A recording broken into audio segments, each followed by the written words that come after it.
Creating basic type in Illustrator is as straightforward and intuitive as you would find in Microsoft Word. However, there are more advanced features of the Type tool that allow us to be really creative and are perfectly suited to drawing fashion, such as being able to create branded buttons with curved text, or brand labels, or text-based graphics that follow the drape of the fabric. Let's start off with creating basic text. I'm going to go ahead and select the Type tool from the Tools panel. You can also press the T key on your keyboard to activate the Type tool. So to create type, I'm just going to click on the artboard where I want my text to appear. I now get a flashing cursor indicating the start point. I'm going to go ahead and type hello.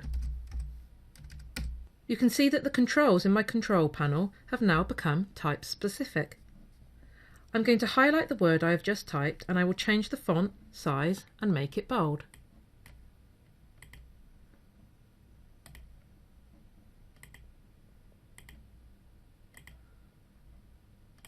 I can change the alignment left, right and centre, and I can also adjust the paragraph options such as depth between lines and indentation. So you can see basic type is created and controlled very much like you would see in any other word processing application. The difference with Illustrator is that type is also an object, and like any other object we can manipulate and change it. I'm just going to click on my selection tool. You can now see that my text is selected like any other object, and I have a bounding box allowing me to resize, reshape and rotate it. I'm just going to drag on the corner handles of the bounding box to resize my text. Just like with any other object, it will resize disproportionately unless I hold down the Shift key to constrain it whilst dragging. I can hover over the corner point to rotate. Again, just like with any other object, holding down the Shift key will constrain the rotation to a 45-degree angle, or on the vertical or horizontal axes. Now at the moment my text is a specific text object, and I can still edit it with the Text tool. I'll just select my Text tool and click on my text and type in some more.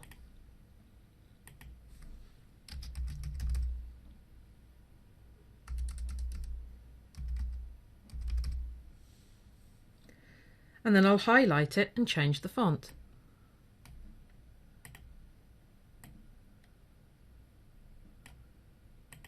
What I can't do is edit the individual character shapes with the Direct Selection tool.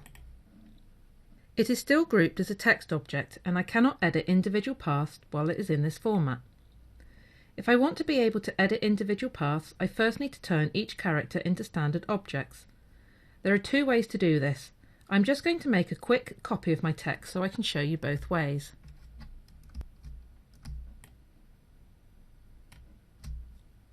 With one of my text objects selected, I'm going to go to the Type menu and choose Create Outlines. You can now see that all the individual paths and anchor points that make up the characters. With the Direct Selection tool, I can now go in and edit any of these paths and points just like you would with a standard object. I can achieve the same result by selecting my text and choosing Object and then Expand. Each character is now editable with the Direct Selection tool. Although both actions seem to produce the same result, when it comes to type it is best practice to use the Type Create Outlines feature. This is because certain fonts can lose integrity when expanded and may not keep true to the weight and look of the font, hence the separate command just for type. One thing to remember is that once type is either expanded or has been turned into outlines, it is no longer editable with the Type tool. Therefore, it is advisable to make a copy of your text before you outline it, just in case you want to make edits or revert. There is another option, which whilst doesn't give you the full editing power of outline text, may be suitable for your needs without having to sacrifice the ability to edit with the Type tool. Introducing the Touch Type tool. I'm just going to quickly type some new text so I can show you the Touch Type tool in action.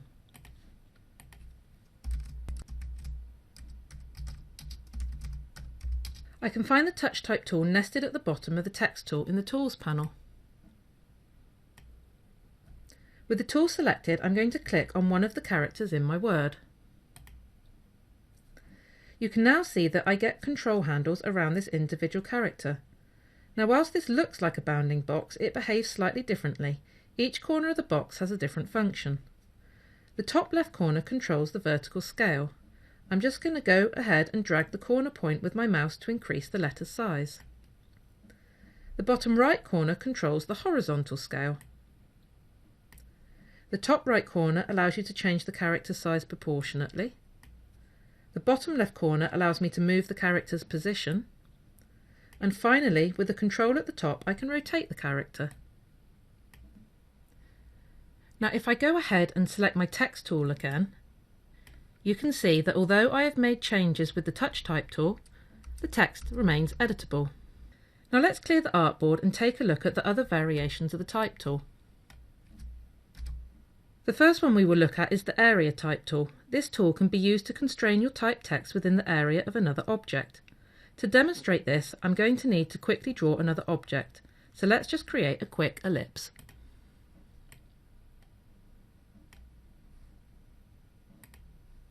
Now let's select the Area Type tool. You can find this nested under the Type tool in the Tools panel. I'm going to hover over the path of my ellipse, and when it turns blue, I'm going to click once. My ellipse now just becomes a blue guideline showing me the area that my text will be constrained to. So let's go ahead and start typing and watch what happens.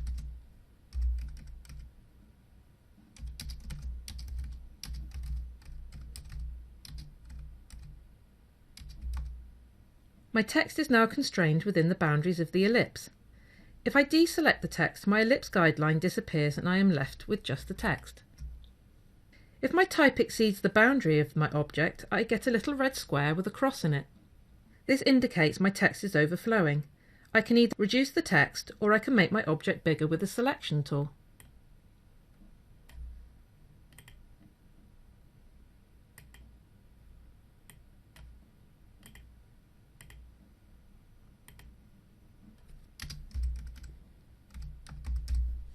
If your text is hyphenated during this and you don't want it to, you can select the text and then untick the hyphenate box under the paragraph link in the control panel. So now let's move on to the Type on a Path tool. As the name suggests, this tool allows me to create text that follows the shape of a path. To demonstrate, I'm just going to use the pen tool to draw a wavy line.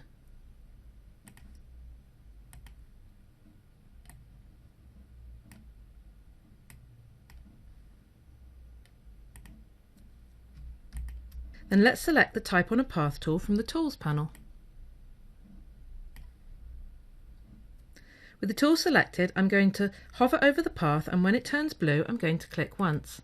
The path now turns into the blue guideline and I can start typing.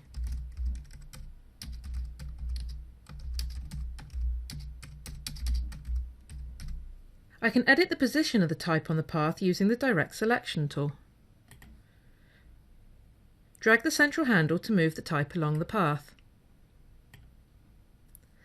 I can also flip the position of the type on the path by dragging the central handle down across the path.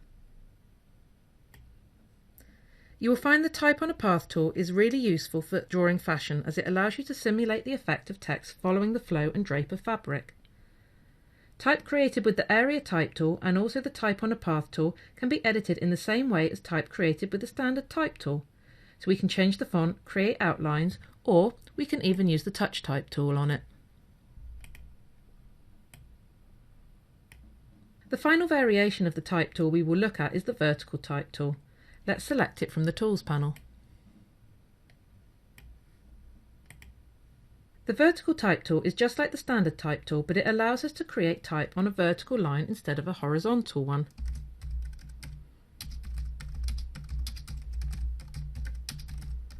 Again, this can be edited just like standard horizontal text. There are also vertical type variations of the Area Type tool and the Type on the Path tool, and they work in exactly the same way as we saw before, but just creating vertical text instead of horizontal, so I'll let you explore them at your leisure.